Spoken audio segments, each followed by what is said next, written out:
السلام عليكم ورحمة الله. الحمد لله نحمده ونستغفره ونعوذ بالله من شرور أنفسنا ومن سيئات أعمالنا. من يهده الله فلا مضل له ومن يضلله فلا هادي له. ونشهد أن لا إله إلا الله وأرسله بالحق بشيرا ونذيرا وداعيا إلى الله بإذنه وسراجا وقمرا منيرا. أعوذ بالله من الشيطان الرجيم. بسم الله الرحمن الرحيم. وأقيموا الصلاة وآتوا الزكاة واركعوا مع الراكعين. أتأمرون الناس بالبر وتنسون أنفسكم وأنتم تتلون الكتاب أفلا تعقلون. واستعينوا بالصبر والصلاة وإنها لكبيرة إلا على الخاشعين الذين يظنون أنهم ملاقو ربهم وأنهم إليه راجعون. يا بني إسرائيل اذكروا نعمتي التي أنعمت عليكم وأني فضلتكم على العالمين. صدق الله العظيم. আমরা প্রথমে সেই মহান রব্বুল আলামিনের শুকরিয়া জ্ঞাপন করি যার অপার করেছি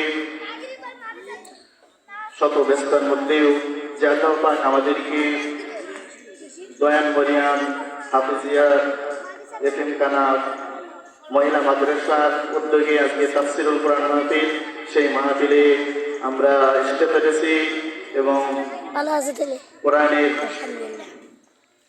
বেস্টের বাগানে আমরা সমবেত হয়ে বসতে পেরেছি। এই জন্য সেই মহান রব্বুল আলামিনের উপর শুকরিয়া জ্ঞাপন করছেন আলহামদুলিল্লাহ। আর আমাদের শেষ নবী আখিরি নবী সকল মানুষের মানবতার মুক্তিদূত মুহাম্মদুল মুস্তাফা সাল্লাল্লাহু আলাইহি ওয়াসাল্লাম। সম্মানিত হাজিরিন, আমি আপনাদের মাঝে মুহাম্মদ আল কোরআনের কয়েকটি আয়াত তেলাওয়াত করেছি। এর উপর সংক্ষিপ্ত আলোচনা শেষ করব। মা তৌফিক ইল্লা বিল্লাহ। সম্মানিত হাজিরিন, মুহাম্মদ আল কোরআনে আল্লাহ তাআলা বলতেছেন ওয়াকিমুস সালাতা ওয়াতুজ যাকাতা ওয়ারকাউ মা'আর রাকিঈন। দেখো তো কেন কসমেটিক্সের দোকানে আটকা বসে তোমরা সালাত কায়েম করো। সালাত কায়েম বলতে আমরা কি বুঝি? যেমনি আমাদের আমাদের পরিবার, সমাজে, রাষ্ট্রে সব ক্ষেত্রে কাপড় পরিধান করা কায়েম আছে, তেমনি ভাবে আমাদেরকে পরিবার, সমাজে, রাষ্ট্রে সব ক্ষেত্রে আল্লাহ রাব্বুল আলামিনের বিধান ফরজ আইন পাঁচ ওয়াক্ত সালাত এটি কায়েম করতে হবে আমাদের পরিবার, সমাজে, রাষ্ট্রে সব জায়গাতে। তাহলে এটিকে কায়েম করা হবে। আর যদি আমরা একাকি পড়ি, প্রত্যেক পাড়া মহল্লায় 2-4-5 কাতার মসজিদে নামাজ হয়, আর বাকি যারা মুসল্লি, যারা আমরা মুসলমান দাবি করি নিজেকে, কালেমা পড়েছি, ঈমান এনেছি, আমরা মুসলমান, নামাজ যদি না পড়ি তাহলে আমরা আপনি মুসলমান নয়। সম্মানিত হাজিরিন, আমাদেরকে এটিকে পরিবার, সমাজ, রাষ্ট্রের সব ক্ষেত্রে 5 ওয়াক্ত সালাতকে বাধ্যতামূলক করতে হবে। এটি করার জন্য আমাদেরকে আল্লাহর জমিনে আল্লাহর দ্বীন প্রতিষ্ঠা করতে হবে। যদি আমরা প্রতিষ্ঠা করতে পারি, কোরআন দিয়ে পরিবার, সমাজ, রাষ্ট্র সব ক্ষেত্রে চলবে, তখনই কোরআনের রাজ কায়েম হবে, তখনই আমাদের সব ক্ষেত্রে আমরা কোরআনের আল্লাহ তাআলার ফরজ আইন 5 ওয়াক্ত সালাত থেকে বাধ্যতামূলক করলে সকলে স্কুল, কলেজ, মাদ্রাসা সব ক্ষেত্রে সবাই 5 ওয়াক্ত সালাত আদায় করবে। তখনই কায়েম হবে। যেমনি হবে আমাদের পরিবার, সমাজে, রাষ্ট্রে পরিধান করা, কাপড় পরা যেমনি ভাবে কায়েম আছে। কেউ যদি উলঙ্গ অবস্থায় ঘোরাফেরা করে তাহলে আমরা তাকে বলি পাগল। তার মাথা ঠিক নাই বিদায় সে উলঙ্গ অবস্থায় বেড়ায়। যখনই পরিবার, সমাজ, রাষ্ট্রের সকল ক্ষেত্রে নামাজ কায়েম হবে তখন এটি হলো কায়েম হবে। বিধায় এখনো আমাদের পরিবার, সমাজে, রাষ্ট্রের সকল ক্ষেত্রে নামাজ প্রতিষ্ঠা হয়, এটি কায়েম হয়নি। এটি কায়েম করার জন্য আমাদেরকে ইসলামী রাষ্ট্র প্রয়োজন। সম্মানিত হাজিরিন, তাহলে অবশ্যই আমাদেরকে এই পথে আমরা যারা আল্লাহর জমিনে আল্লাহ দিন প্রতিষ্ঠার জন্য যেসব ইসলামী আন্দোলন দিন কাজ করতেছে তাদেরকে আমরা সমর্থন করবো, তাদেরকে ভোট দিব, তাদেরকে আমরা ক্ষমতায় এসে এই দেশটি একটি আসলে প্রকৃত একটি সোনার দেশ হইবে।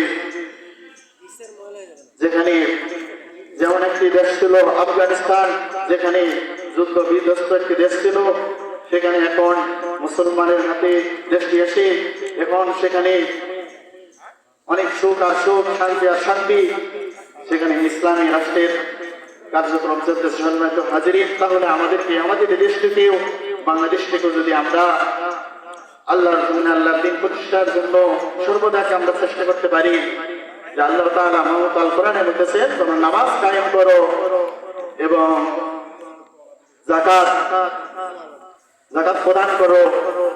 যাকাত ভিত্তিক রাষ্ট্র কায়েম হলে সেখানে গরিব, মিসকিন, অসহায়, দরিদ্র থাকবে না।